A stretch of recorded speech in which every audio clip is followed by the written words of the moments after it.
Either there are realistic threats to Xi Jinping's hold on power, and now he's trying to force people out in order to consolidate his role, or he's paranoid. We will measure our success not only by the battles we win, but also by the wars we end. Right now, all eyes are on Washington. But who's actually watching Europe at the moment? The deepening ties between China, Russia and North Korea would certainly have some in Washington concerned. And then Daddy has to sometimes do strong language too. We're going to run the country until such time as we can do a safe, proper and judicious transition. The IDF will continue to uphold the ceasefire agreement and will respond firmly to any violation of it. I'm Venetia Rainey, and this is Battle Lines. It's Friday, January 30th, 2026. Is China a friend or a foe? It's a question that's gained new relevance in recent months here in the UK amid a series of rows over spies in Parliament, a strategically placed mega embassy with secret rooms, and hacked phones at the heart of government. This week, British Prime Minister Keir Starmer shrugged off those concerns and travelled to Beijing to meet with President Xi Jinping. It's the first visit by a British leader in 8 years, and it's become symbolic of the world adjusting to the America First presidency of Donald Trump and the rebalancing of power between East and West. The Telegraph's political editor, Ben Riley-Smith, has been accompanying Starmer on the trip and kept a diary of sorts. Hello, Ben Riley-Smith here, the Telegraph's political editor, speaking to you from the Prime Minister's plane. We're on the tarmac in London, about to head to Beijing. Keir Starmer and President Xi have started their meeting, and as is the way with these things, we get some opening remarks from both leaders at the beginning to cameras. But we know Huawei, the Chinese tech giant, has been locked out of Britain's 5G network. We know Chinese investment has now been barred from UK nuclear power plants. We now have a pretty full readout of the meeting with President Xi. The bulk of what's come out of it is to do with business and economics. There's a visa-free travel deal. That means British tourists and businessmen can come to China if they're coming for under 30 days without a visa. There is a slashing of whisky tariffs from 10% to 5%. We do know a bit about human rights as well. Number 10 have confirmed that the Prime Minister brought up Jimmy Lai, the Hong Kong pro-democracy activist. He's also a British citizen who is imprisoned. One of the aspects of the trip, which maybe doesn't make the headlines but is fascinating, is the security protections that both us as a travelling pack of reporters and the British officials have to take to make sure they're not being snooped on by Beijing. Burner phones and burner laptops. The other thing you're meant to do is use a VPN, which is a virtual private network to connect to the internet. And then there are other techniques that we are told to do. One of them is just simply try and keep your electricals on you at any time, which means not only obviously carrying your phone, but also carrying the one, or in my case, 2 laptops that you've got with you wherever you go. There are stories of Western politicians coming to China and suddenly coming back to their hotel rooms and seeing men in suits who suddenly file out. The other one that we were warned about, and I know MPs in the past have been warned about, is honey traps. The idea that if an attractive man or woman suddenly sidles up to you at the bar, offers to buy you a drink and seems very impressed with you, don't let it boost your ego, but it should be setting off some warnings in your mind about what's really going on. And there was a remarkable story that's out there in the public back in 2008 of a Downing Street aide to Gordon Brown who succumbed to a suspected honey trap, went home with someone, lost their BlackBerry, lost their laptop, and seemed to have been hoodwinked, possibly by a Chinese operative. There's clearly a balancing act happening here, both between our values and Chinese values, which are hugely different on key issues such as democracy, freedom of speech, human rights. I mean, you only need to look at this month's dramatic dismissal of the PLA's most senior general to know that Xi is a ruthless dictator who has purged every possible opponent and then some. I'm going to be looking at that in more depth in the second part of this podcast, but just back to the UK for a moment. Because Starmer is also striking a balancing act between the world's 2 superpower leaders. Donald Trump threatened Canada with 100% tariffs if they struck a trade deal with China after Prime Minister Mark Carney visited Beijing earlier this month. But Trump himself is also due in China in April. He gets what's at stake. And as Bill Clinton's advisor said back in the early 90s, it's the economy, stupid. China is the world's second biggest economy. And for the UK, it's our third largest trading partner. It generates $100 billion a year, involves 10,000 companies and supports 370,000 jobs, according to the British Chambers of Commerce. And that appears to have been the main focus of Starmer's trip to Beijing this week. Lots of talk of visa-free travel, whisky tariffs and tackling organised crime. But not much has been said about the security aspect of this relationship. And that's what we're going to talk about on Battle Lines today. So I'm joined in the studio by our national security editor, Rozina Sabur, and our slightly misleadingly named transport correspondent, Gareth Corfield, who also covers a wide swathe of things, as you will find out shortly. Towards the end of last year, MPs were given this very broad, very serious warning by Dan Jarvis, the Minister of State for Security, that China is trying to interfere in Britain's democratic institutions. He said it applies to everyone, from politicians to academics to think tank experts. Before we get into the nitty-gritty of examples, I'd love to hear an overview answer from both of you. How big a risk do you think China poses in terms of national security to the UK? Well, I can tell you from the people that I speak to on a regular basis, China is considered our most capable and our most aggressive adversary out of the threat actors that we see on the international stage. You mentioned Dan Jarvis's warning there. We also had MI5 put out an alert to Parliament warning of espionage efforts. We've also seen Ken McCallum, the head of MI5, bring the heads of universities in to warn them about the threat that China poses to their academic research and their intellectual property. Yeah, the academic aspect is really interesting. We'll see if we've got time to get into it. A researcher from Sheffield made a very public case about being suppressed in terms of her research on China. Gareth, what's your sort of summary of the overview in terms of the national security risk that China may or may not pose to the UK? I think the main risks that we've faced over the last sort of 10, 15 years has been technical. It's been one of Chinese products and technologies and services becoming embedded into the economy and then being potentially utilised by the Chinese authorities as a vector for espionage. So looking back a few years, we had the Huawei controversy about 5G mobile phone networks and equipment being installed there, which could be used for doing something other than providing us all with internet connectivity. We've also seen the controversy around the Chinese mega embassy in central London and the cables around the edges of that building and what they carry and, crucially, how they could be intercepted by the Chinese during their building works on that site. So the overall picture, I think, is one of an increasing potential threat. We have a bit of evidence that they have been exercising their capabilities and hacking phones, for example, as Rozina revealed earlier this week. But it's a growing problem, I think, and it's one that we can no longer muddle through and hope it'll all be all right in the end. There are lots of aspects to this story and we can't get into all of it today, but obviously they've been accused of cyber hacking, trying to recruit informants in Parliament, harassing Hong Kong pro-democracy activists, suppressing criticism by academics at British universities.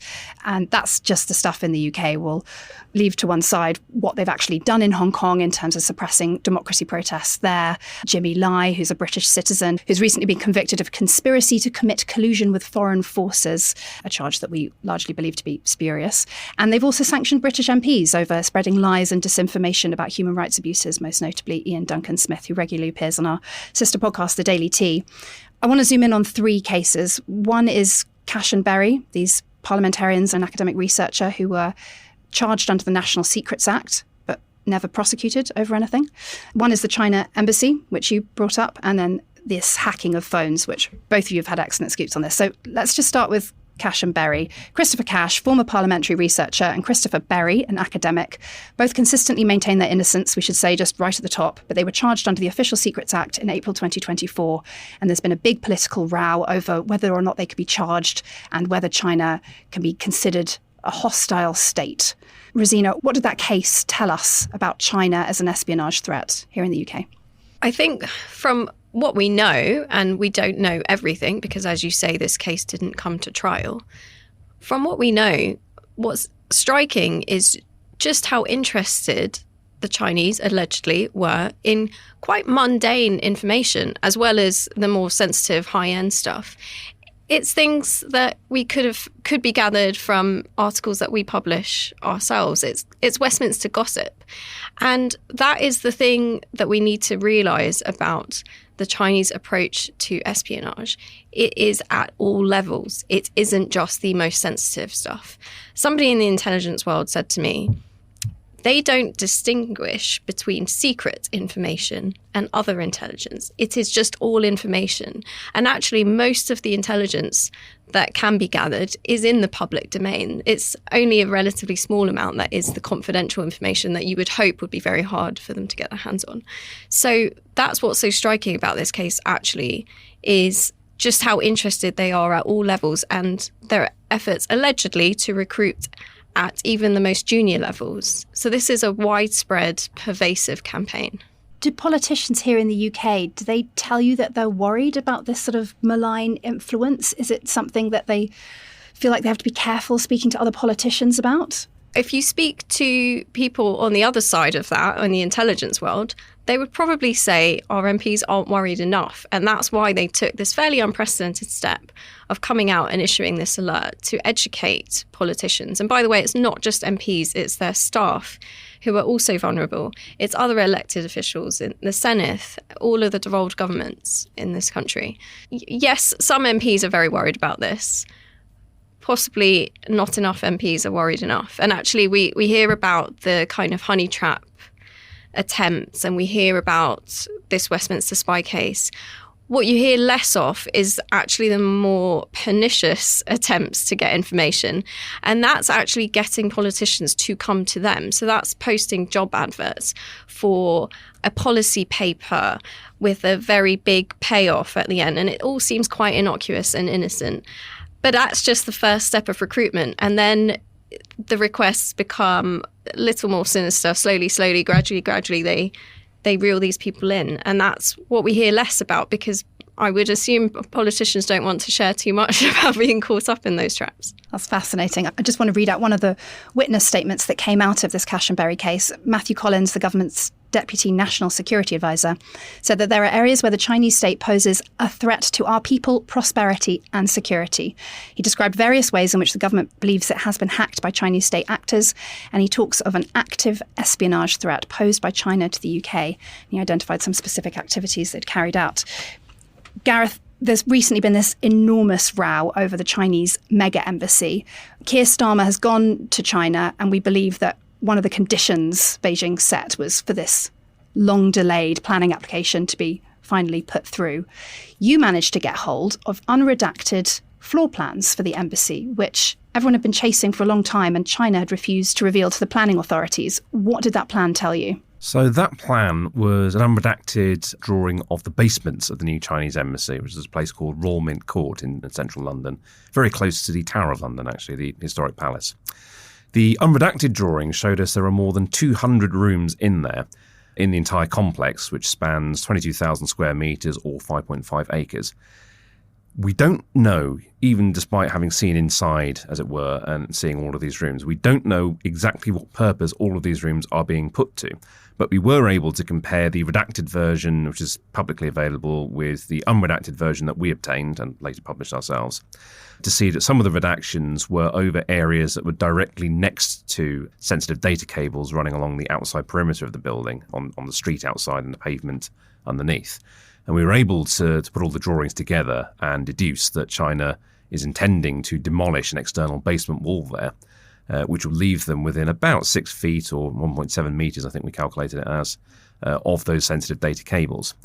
Now, the wider significance of that is, of course, the espionage piece. It's looking at what they could do with that access and what could be done clandestinely to snoop upon that data. Now, as Roz was saying, a lot of Chinese intelligence gathering is relatively mundane. You know, if you tap an internet cable that's being used by companies talking to each other in the city, you get a lot of financial transaction stuff which you will see appearing on the public markets.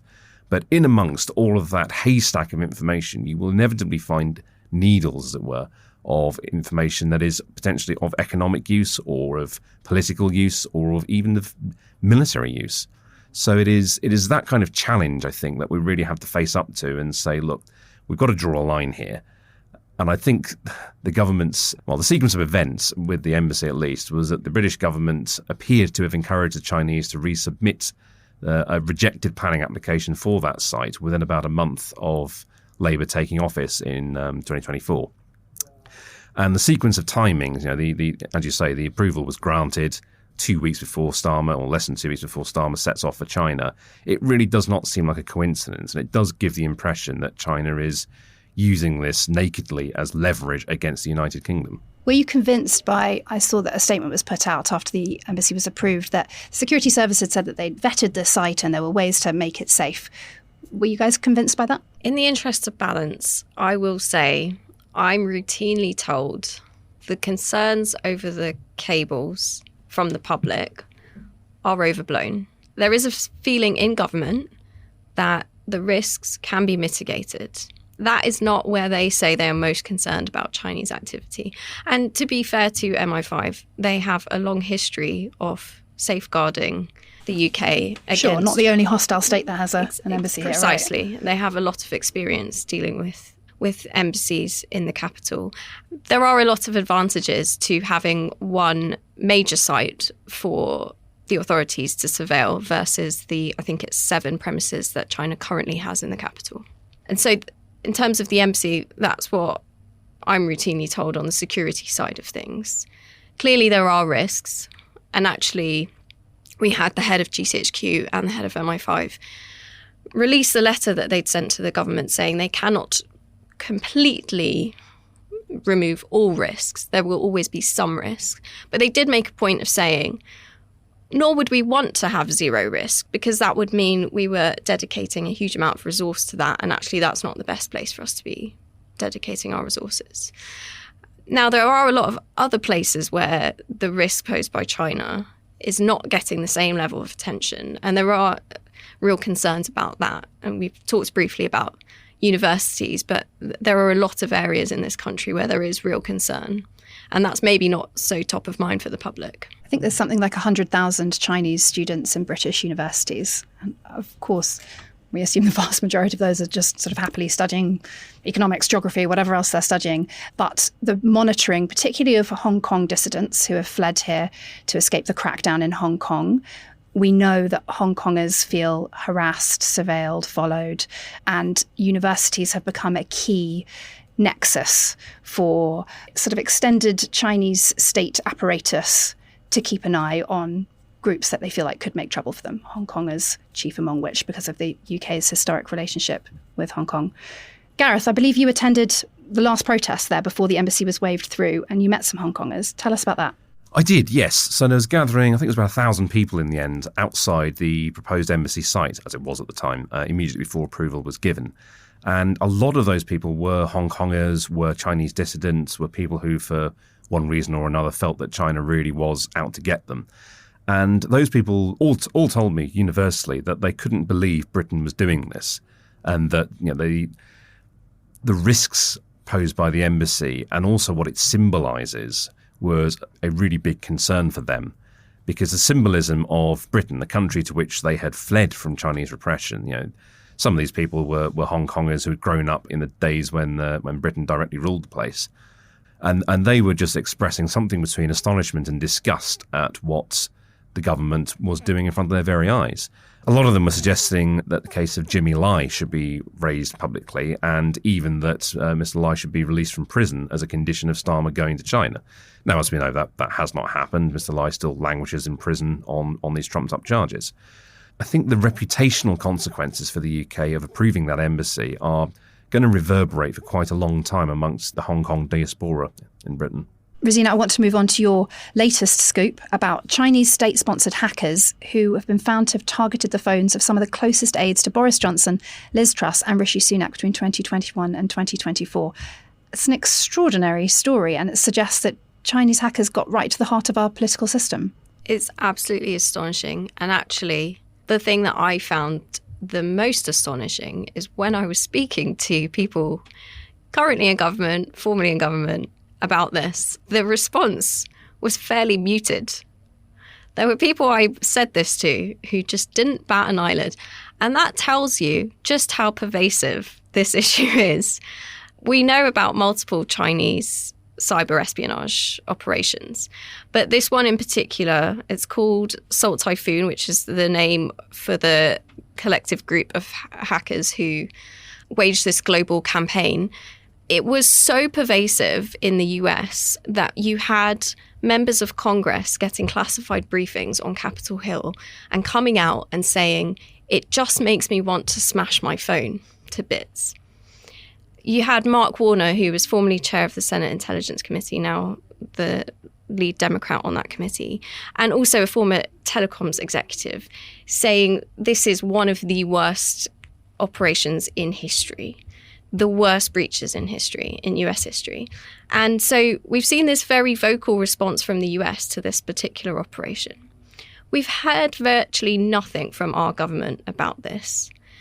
We quietly signed our name to an alert that the US authorities put out detailing this operation and how companies could protect themselves against it and take remedial steps.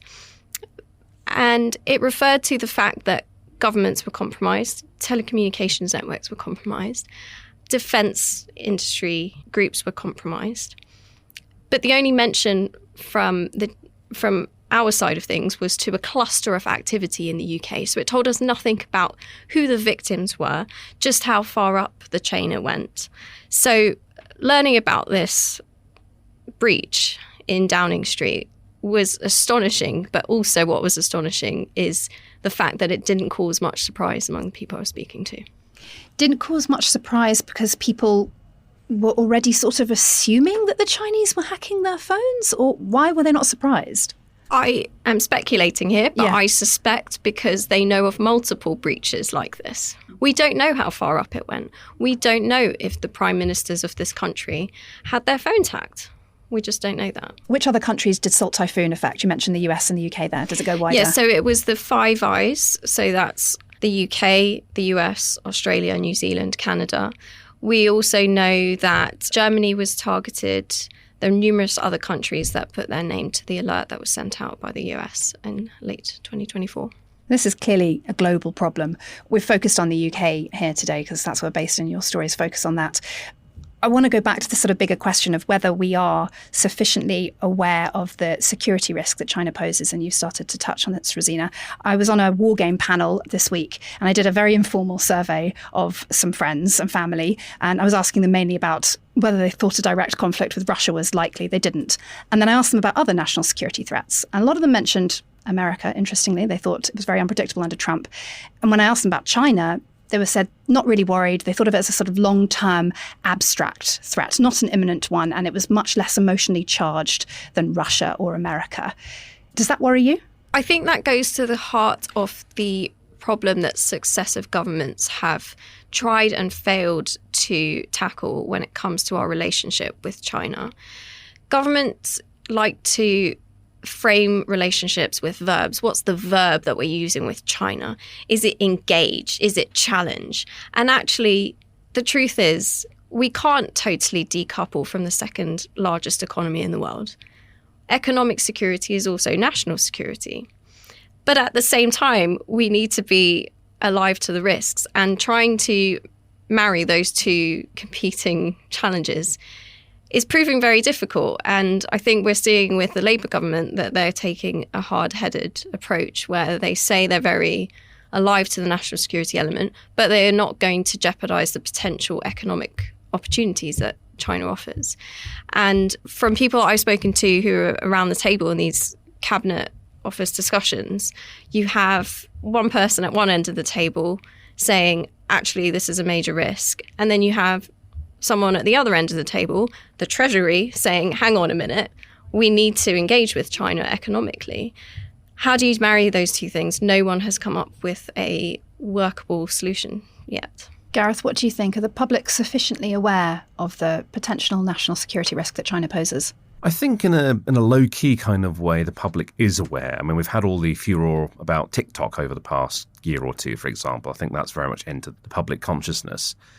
But other than, oh dear, Chinese-owned TikTok could be stealing your photos for some unspecified nefarious purpose, I don't think it really resonates with the general public at all.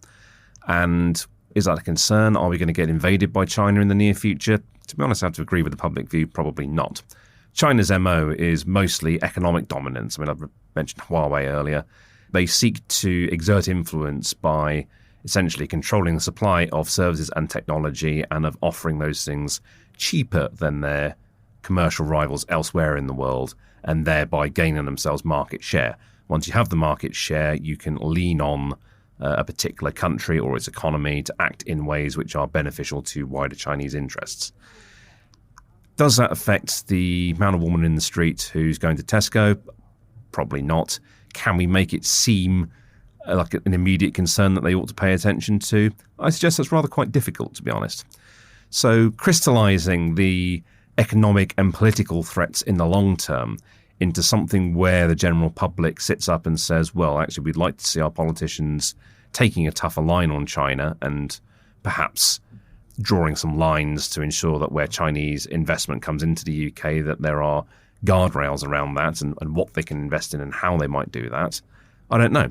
When I was on a panel in Parliament yesterday with Sir Ian Duncan-Smith, and one of the topics that came up there was just this concept of guidelines. If you go and invest in China as a UK or a Western company, or any foreign company for that matter, there are certain areas of the economy that are completely off limits. You just cannot do it.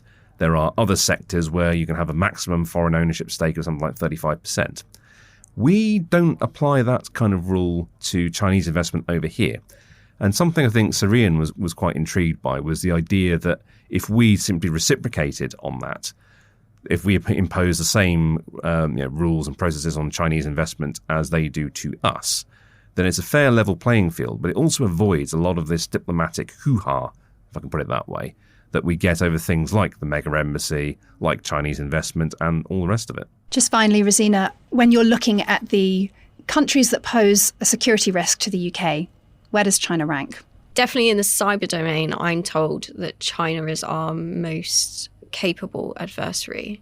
And actually, we often think about Russian cyber attacks because they're less worried about hiding their tracks in the way that the Chinese are very sophisticated when it comes to this. And actually with Salt Typhoon, and we didn't have a chance to talk about Volt Typhoon, which is another cyber espionage operation, the aim wasn't to get caught. So this was a years-long, very resource-heavy effort. And the idea was to just sit there for however many years, gain everything they could. The Chinese play a long game, so that makes them a very sophisticated and difficult adversary in the espionage world. What about if we think in terms of the actors that are trying to interfere in Britain's democratic institutions? China, Russia, Iran, maybe North Korea. Where do you place China in that sort of criteria? China and Russia are probably the top two. I won't give a gold medal to one over the other, but fair enough. they're both very persistent, shall we say. Obviously, what we've seen in terms of sabotage operations and hybrid warfare by the Russians is of, in some regards, more pressing concern because we've seen it actually playing out on the streets of the UK.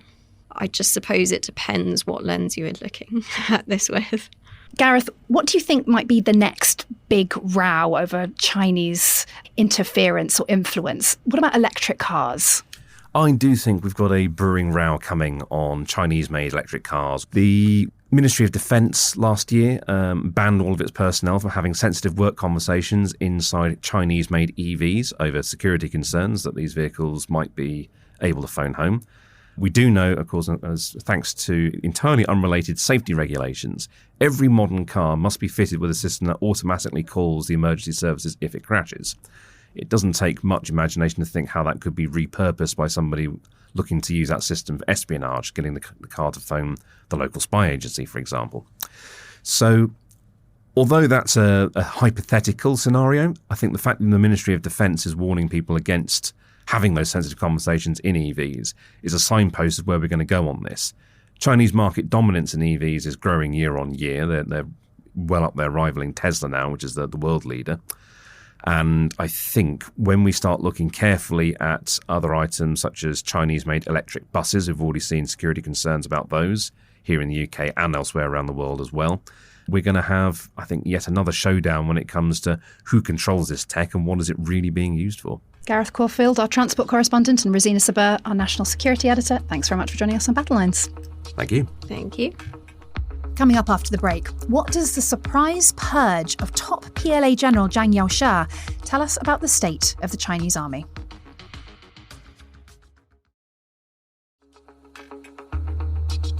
Welcome back. Now, as alluded to, the other big China story this month that we have to discuss is the latest and most shocking chapter in Xi Jinping's unrelenting purge of the Chinese armed forces. General Zhang Yaoxia was China's top commander and thought to be the president's most trusted military ally. But last week, it was announced that he's been placed under investigation for, quote, serious violations of discipline and law, essentially a euphemism for corruption. It's hard to overstate the significance of this development. As my colleague Colin Freeman put it in a Telegraph article, Zhang was the man most likely to be masterminding the purges, not falling victim to them. So what's going on, and what does it mean for the Chinese armed forces? To find out, I spoke to Oriana Skylar Mastro, the director of the Indo-Pacific Policy Lab at Stanford University's Freeman Spogli Institute for International Studies. She's also the author of Upstart, How China Became a Great Power. I started by asking her to tell us a bit about who Zhang is. General Zhang Yaoxia has been a well-respected member of the Chinese military for some time. He is currently the first-ranked vice chairman of the Central Military Commission, and this is the group that runs the military for China, that has always had as its commander-in-chief the head of the whole country, the head of the Communist Party, more often in this case, Xi Jinping. He comes from a family of famous party leaders. He's the son of a General Zhang Zongxun, and he has served in a lot of trusted positions, even serving as an interlocutor with Americans in a lot of military-to-military exchanges, which suggests that Xi Jinping has trusted not only his competence, but also his loyalty to send him overseas. He's also one of the few people in the PLA who has actual combat experience, right? Correct. That is what is said. I will say that when senior leaders have risen to these positions within the Central Military Commission, it has now become common to say that they had operational experience, mostly in the war against Vietnam. But in many cases, we can't independently verify whether that's the case. For me as a military specialist, it's just interesting that now that serves as a source of credibility to say that you did have combat experience, to highlight the fact that even though the Chinese military hasn't fought in many years, their leaders at least understand what war fighting is about. So that is a big part of his credibility, though it's always hard to verify the roles that some of these senior leaders might have actually played in that failed conflict against the Vietnamese. He was thought of as untouchable because he was this childhood friend of the president and he'd survived many years and rounds of purges that we've recently seen, and we can go into that in a bit more detail shortly. But I want to get into this Wall Street Journal report that he'd been leaking nuclear secrets to the US. I'd love to get your gut instinct on that because it seems, well, a little bit unlikely to me. For the Americans to have such a highly placed source would be incredible. And then for the Chinese to admit it is deeply embarrassing. So I'm curious as to what you think is going on there. So this is purely speculation, but given that in China under Xi Jinping, there have been the passing of a number of laws saying basically people aren't even allowed to talk about national security. We're talking about individuals like myself traveling to China and asking questions about it. I've been a part of a lot of exchanges with people in China that have party connections. And in particular, given the recent Chinese nuclear buildup, there's been a lot of discussion about what motivates the buildup. Why is China doing this? What does this mean for security? So if I had to purely speculate, I would say probably he was a part of some sort of exchange in which he was attempting to reassure the United States about Chinese intentions. And so he might have made some comments about the motivations. Anything in China, anything about national security is a state secret. And so when I hear that, I doubt it was some plans for silos somewhere or the level of secret that we referred to, but it could have been an attempt to lay out Chinese motivations for their nuclear program, nuclear buildup, whether or not they're going to pursue certain types of capabilities. And that was seen as lack of loyalty to China for interacting with the Americans in that kind of frank and intimate manner. This idea of loyalty seems to be at the heart of all of this. He was denounced. Zhang was denounced by a former manager of the China National Nuclear Corporation, who is himself under investigation for corruption. It feels like a throwback to the times of Mao, doesn't it? Well, what's really important is that the first anti-corruption campaign that Xi Jinping undertook when he first came into power around 2013, it really was going after blatantly corrupt and incompetent members of the military. And as a military specialist, I will tell you that the military became a much more professionalized force thanks to that anti-corruption campaign. So Xi Jinping got to throw out people who didn't support his desire to reform the military the way it needed to be reformed.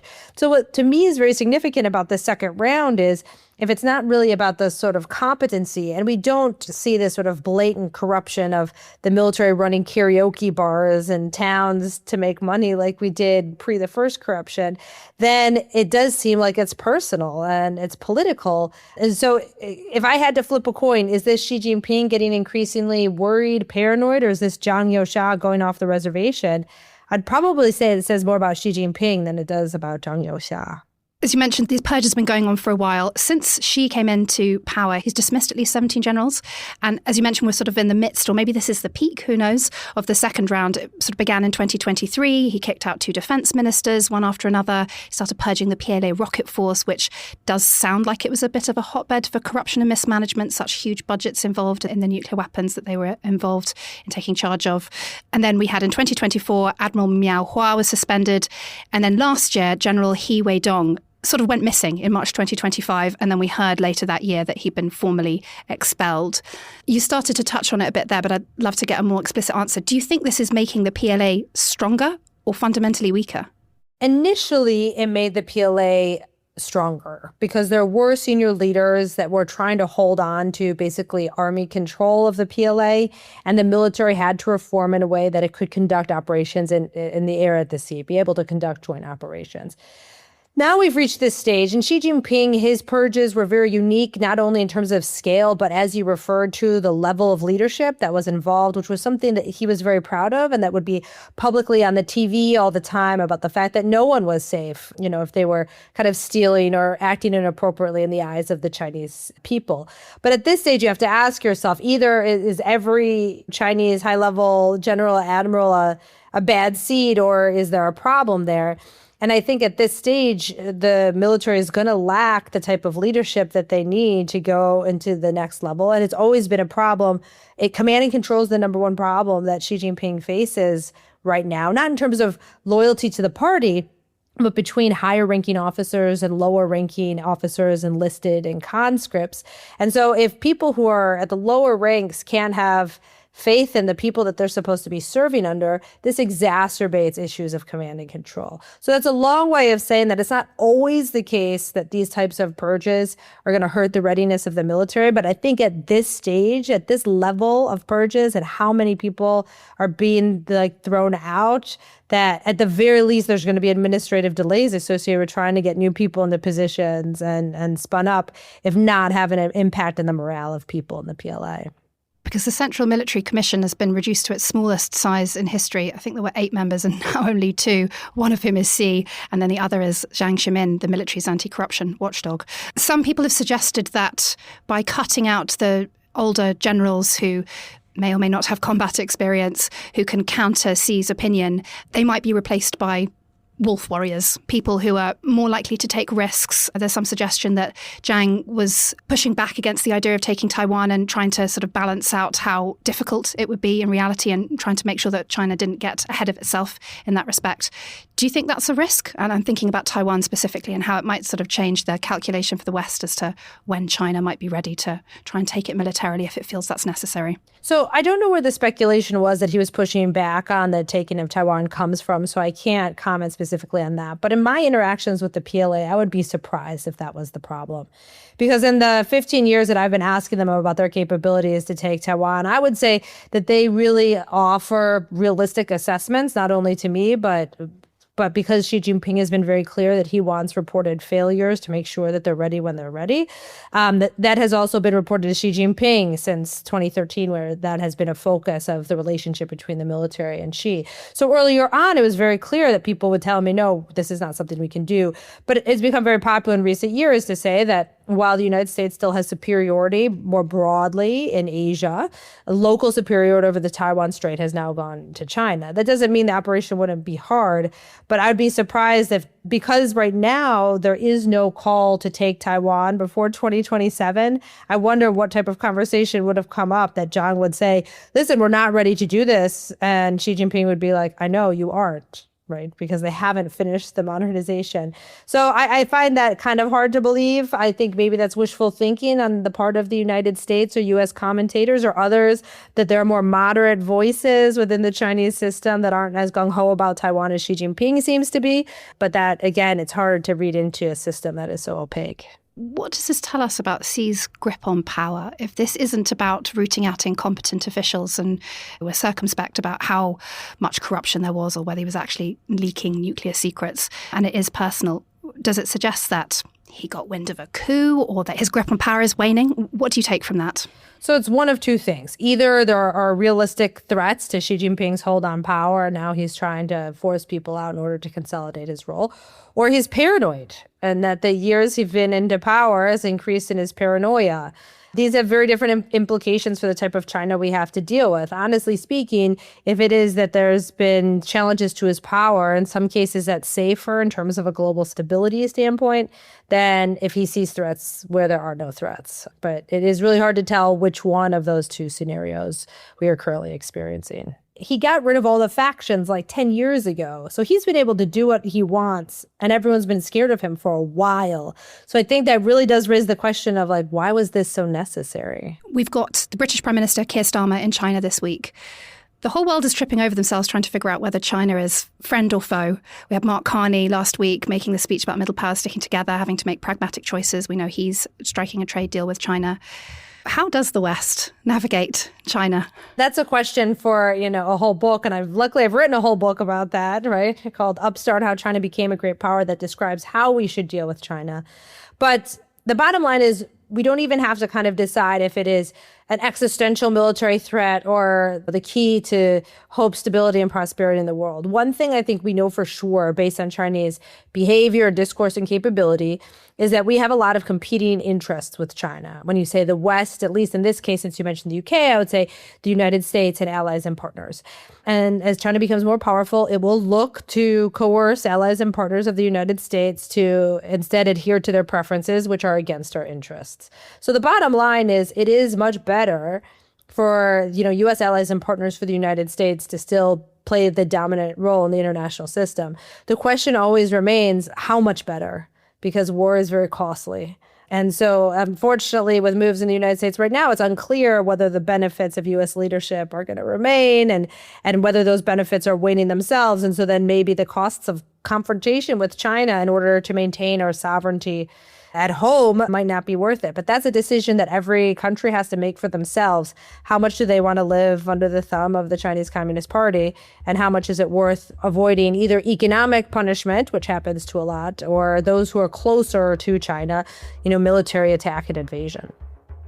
That was Oriana Skylar Mastro, Director of the Indo-Pacific Policy Lab at Stanford University's Freeman Spogli Institute for International Studies. That's all for today's episode of Battle Lines. We'll be back again on Monday. Until then, goodbye. Battle Lines is an original podcast from The Telegraph, created by David Knowles and hosted by me, Venetia Rainey, and Roland Oliphant. If you appreciated this podcast, please consider following Battle Lines on your preferred podcast app. And if you have a moment, leave a review, as it really helps others find the show. To stay on top of all of our news, subscribe to The Telegraph, sign up to our Dispatches newsletter, or listen to our sister podcast, Ukraine the Latest.